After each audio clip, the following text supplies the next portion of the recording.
Hello दोस्तों, कैसे हो आप सब। स्वागत है एक बार पुनः आप सभी का हमारे अपने YouTube channel Shiv coaching classes पर। दोस्तों आज के इस वीडियो में हम देखेंगे क्लास 12 बायोलॉजी एनसीईआरटी चैप्टर 12 में। देखिए दोस्तों, यहाँ पे जो बायोटेक्नोलॉजी की उपयोगिता है, तो देखिए हमने कई सारी बायोटेक्नोलॉजी की उपयोगिताओं को अलग अलग प्रकार में समझ लिया। ठीक है, देखिए हमने चिकित्सा के क्षेत्र में जितने भी जैव बायोटेक्नोलॉजी के यूज हैं या जैव तकनीकी की जितनी भी उपयोगिता है उसको हमने समझ लिया। ठीक है, इसके बाद देखिए आज के इस वीडियो में दोस्तों हम देखेंगे जो कृषि के क्षेत्र में यानी एग्रीकल्चर के फील्ड्स में जितने भी जैव तकनीकी या बायोटेक्नोलॉजी की यूजेस हैं, तो इनको यहाँ पे हम आज के इस वीडियो में देखेंगे। ठीक है, क्योंकि पेपर में अक्सर पूछा जाता है कभी कभी कि कृषि के क्षेत्र में जो जैव तकनीकी की उपयोगिता है तो वो आपको बताइए। ठीक है, तो देखिए जो कृषि के क्षेत्र में जैव तकनीकी की उपयोगिता है उसको आज के इस वीडियो में देखते हैं। तो देखिए बेसिकली जो कृषि के क्षेत्र में जैव तकनीकी की उपयोगिता है दोस्तों, तो कृषि के क्षेत्र में जो जैव तकनीकी है इसके अंतर्गत देखिए दोस्तों बेसिकली जो डीएनए है हमारा, तो डीएनए पुनर्योगज तकनीक का उपयोग किया जाता है। ठीक है, बेसिकली किसका यूज करते हैं दोस्तों, डीएनए पुनर्योगज जो टेक्निक है या तकनीक है उसका उपयोग किया जाता है। ठीक है, इस तकनीक का उपयोग पौधे के आनुवांशिक पदार्थ में परिवर्तन लाने में किया जाता है। ठीक है दोस्तों, यानी जो हमारा क्या है ये डीएनए पुनर्योगज तकनीक है, इसका उपयोग करके बेसिकली जो आनुवांशिक पदार्थ होते हैं, ठीक है, तो पौधे के जितने भी जेनेटिक मटेरियल्स होते हैं तो उनमें परिवर्तन या चेंजेस लाने के लिए किया जाता है, और उनमें चेंजेस ला करके कई सारे यहाँ पे तकनीकी का उपयोग करके कई सारे सुविधाएं यहाँ पे हम उपलब्ध करते हैं। ठीक है, तो यहाँ पे कृषि के फील्ड में जितनी भी जैव तकनीकी की उपयोगिता है उसको हम इस वीडियो में देख रहे हैं। देखिए तो सबसे पहले इसमें यदि हम देखें तो पौधे के उत्पादकता में सुधार। ठीक है, देखिए जो कृषि की फील्ड की यदि हम बात करें तो सबसे पहला पॉइंट यहाँ पे क्या है कि पौधे की उत्पादकता में सुधार, यानी जितने भी प्लांट हैं तो उनकी जो प्रोडक्शन होती है या उत्पादकता होती है तो उनमें सुधार लाना। ठीक है, तो ये क्या है, कृषि में जैव तकनीकी की एक प्रमुख उपयोगिता है। ठीक है, इसके माध्यम से क्या करते हैं हम देखिए, जैसे इसमें भी कई सारे प्रकार हैं। ठीक है, देखिए पौधे की उत्पादकता में सुधार करने के लिए यहाँ पे एक दो पॉइंट के अंतर्गत हम देखेंगे। देखिए पहला क्या है, बीजों के पोषण मान में सुधार। ठीक है, यानी जो भी सीड या बीज हैं तो वो पोषण युक्त होने चाहिए, उनके मान में सुधार कैसे किया जाता है वो उसके माध्यम से हम यहाँ पे इसकी उपयोगिता देखेंगे।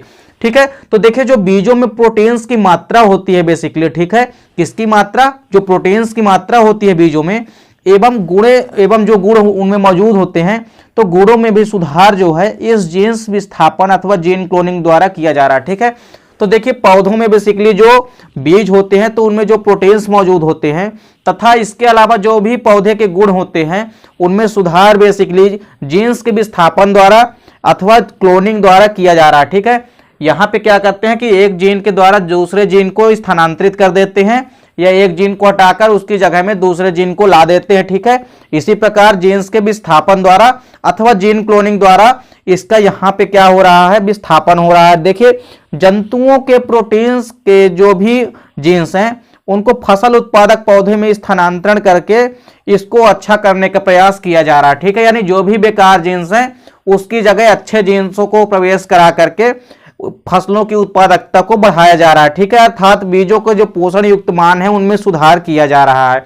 अब देखिए यहाँ पे दूसरा पॉइंट क्या है दोस्तों, प्रकाश संश्लेषण की क्षमता में वृद्धि। ठीक है, यानी जो भी कैपेसिटी है यहाँ पे प्रकाश संश्लेषण की क्षमता की, उसमें वृद्धि भी बायोटेक्नोलॉजी के थ्रू किया जा सकता है। ठीक है, देखिए पौधे में जीनिक परिवर्तन द्वारा उनमें प्रकाश संश्लेषण की क्षमता को बढ़ाने की कोशिश की जा रही है। ठीक है, यानी जो भी पौधे हैं तो उनमें कई सारे जीन्स का परिवर्तन करके उनमें प्रकाश संश्लेषण या फोटोसिंथेसिस की क्षमता जो है वो बढ़ाने की कोशिश की जा रही है। ठीक है, ताकि लंबे समय तक पौधे प्रकाश संश्लेषण की क्रिया कर सकें। ठीक है, इस प्रकार से पौधे की उत्पादकता में भी सुधार होगा। ठीक है, यदि पौधों में अच्छे से प्रकाश संश्लेषण की क्रिया होगी तो पौधे की उत्पादकता में क्या होगा, सुधार होगा।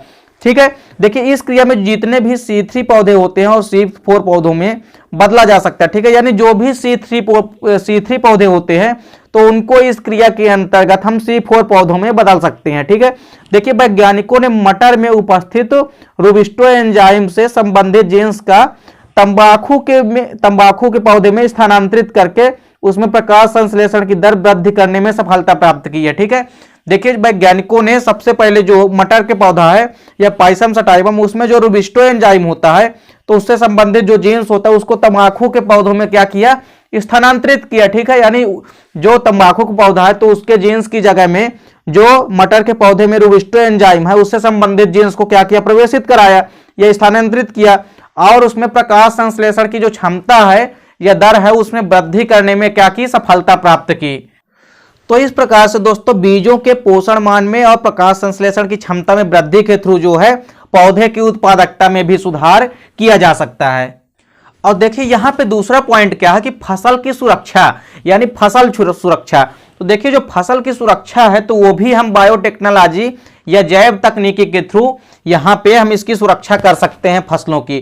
ठीक है, तो ये भी एक प्रकार से कृषि के क्षेत्र में ही जैव तकनीकी की उपयोगिता है। ठीक है, क्योंकि फसल की सुरक्षा यहाँ पे जैव तकनीकी के तकनीकों के अंतर्गत हम करते हैं। ठीक है, देखिए फसल की सुरक्षा हम यहाँ पे करने के लिए 5 यहाँ पे प्रकारों से पढ़ेंगे। ठीक है, तो देखिए कैसे हम कर सकते हैं। देखिए पहला क्या है, इसके लिए क्या क्या तरीके अपनाएंगे। देखिए सबसे पहला जो है बेकार जीनों को हटाना। ठीक है, यहाँ पे जैसा कि स्पष्ट है नाम से कि बेकार जीनों को हटाना। ठीक है, यानी विभिन्न प्रकार के जो रोग हैं कृषि के लिए नुकसानदेयक होते हैं। ठीक है, तो जितने भी नुकसानदेह रोग होते हैं कृषि के लिए, ठीक है, यह रोग पौधे में उपस्थित बेकार जीन्स से उत्पादित होते हैं। ठीक है, तो पौधे में जितने भी बेकार या अनुपयोगी या वांछित जो गुण होते हैं उसी के कारण ये जीन्स क्या होते हैं, उत्पादित होते हैं या पौधों में बनते हैं। ठीक है, इन जीन्स को जैव तकनीकी के द्वारा पृथक करके क्या किया जाता है, हटाया जाता है। ठीक है, तो इनको जैव तकनीकी के थ्रू हम क्या कर सकते हैं, ये जो नुकसानदेह अथवा बेकार जीन्स होते हैं इनको हटा दिया जाता है। ठीक है, और इस प्रकार से फसलों की सुरक्षा हम कर सकते हैं। दूसरा क्या दोस्तों, ट्रांसजेनिक पौधों का उत्पादन। ठीक है, यानी जो नॉर्मल पौधे हैं उनकी जगह जो है हम जेनेटिक मॉडिफाइड ऑर्गेनिज्म यानी अनुवांशिक रूप से रूपांतरित पौधों को स्थानांतरित यदि कर दें या कि दूसरे पौधे के जीन्स को दूसरे पौधे में स्थानांतरित कर दें, अर्थात ट्रांसजेनिक पौधों का उत्पादन करके हम क्या कर सकते हैं, फसलों की सुरक्षा कर सकते हैं। देखिए अगला पॉइंट क्या है दोस्तों कि पौधे में प्रोटीन की गुणवत्ता, मात्रा तथा जंतु प्रोटीन से संबंधित जीनों को फसली पौधों में भी स्थानांतरित किया जा सकता है। ठीक है, देखिए जो नॉर्मल पौधे में जो भी प्रोटीन की गुणवत्ता, मात्रा है तथा जंतु प्रोटीन से संबंधित जो जीन है तो उनको फसली पौधों में भी स्थानांतरित किया जाता है। ठीक है, और किया जाना संभव हो गया है। ठीक है, और यह भी बायोटेक्नोलॉजी या जैव तकनीकी के थ्रू ही हो पाया है। अगला पॉइंट देखिए क्या दोस्तों, रोग प्रतिरोधक क्षमता का विकास। ठीक है, तो देखिए जो रोग प्रतिरोधक क्षमता का विकास है इसके माध्यम से क्या होता है, जो पादप विषाणु हैं वो फसलों के उत्पादन कार्य एवं उनकी गुणवत्ता को क्षति पहुंचाते हैं। ठीक है, जितने भी प्लांट वायरस हैं, ठीक है, वो फसलों के उत्पादन यानी प्रोडक्शन एवं कार्य तथा उनकी गुणवत्ता में क्या करते हैं, क्षति पहुंचाते हैं या नष्ट करते हैं उनकी गुणवत्ता को। ठीक है, तो जैव तकनीकी की सहायता से भी हम ऐसे विषाणुओं का नियंत्रण संभव कर सकते हैं। ठीक है, तो इस प्रकार से रोग प्रतिरोधक क्षमता में विकास करके भी हम फसलों की सुरक्षा कर सकते हैं, जो कि बायोटेक्नोलॉजी के थ्रू ही हो पाया है संभव।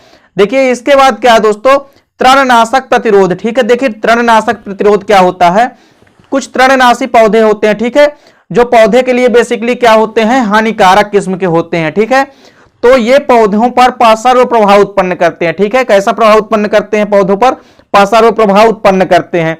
अतः जो पोषक होते हैं तो पोषक जो है पौधे में इनके कुप्रभावों को बचाने के लिए पुनर्योगज डीएनए तकनीक के द्वारा तृणनाशक प्रतिरोध उत्पन्न करने में सफलता मिली है। ठीक है, तो देखिए ऐसे यहाँ पे तृणनाशक प्रतिरोध जो है या यहाँ पे हम उसको उत्पन्न किए हैं जिसके थ्रू हम उनके कुप्रभावों से बच सकते हैं। ठीक है, और यह डीएनए पुनर्योगज तकनीक के द्वारा संभव हो पाया है। और जो डीएनए पुनर्योगज तकनीक है तो यह भी क्या है, जैव तकनीकी या बायोटेक्नोलॉजी की ही देन है।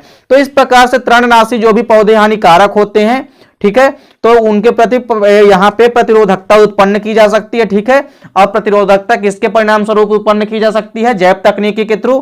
ठीक है, और जैव तकनीकी में भी किसके माध्यम से, तो जो पुनर्योगज डीएनए तकनीक है उसके थ्रू क्या करते हैं कि तृणनाशक प्रतिरोध उत्पन्न कर लेते हैं, जिसके कारण से हम कुप्रभावों से या तृणनाशक जो पौधे हैं उनसे बच सकते हैं। ठीक है, तो इस प्रकार से दोस्तों उम्मीद करता हूं कि आपको यहाँ पे जो कृषि के क्षेत्र में जैव तकनीकी की उपयोगिता है तो यहाँ पे दोनों प्रकार आपको समझ में आ गए होंगे। ठीक है, पहला तो हमने बताया आपको पौधे की उत्पादकता में सुधार की जा सकती है। ठीक है, यानी जो कृषि के क्षेत्र में जैव तकनीकी की उपयोगिता इसके अंतर्गत पौधे की उत्पादकता में सुधार कर सकते हैं, तथा साथ ही साथ जो हमारे यहाँ पे फसल सुरक्षा है उसको भी यहाँ पे हम साफ कर सकते हैं। ठीक है, तो यहां पे दोस्तों उम्मीद करता हूं कि वीडियो आपको समझ में आ गई होगी। तो दोस्तों यहां से चैप्टर 12 हमारा कंप्लीट हुआ।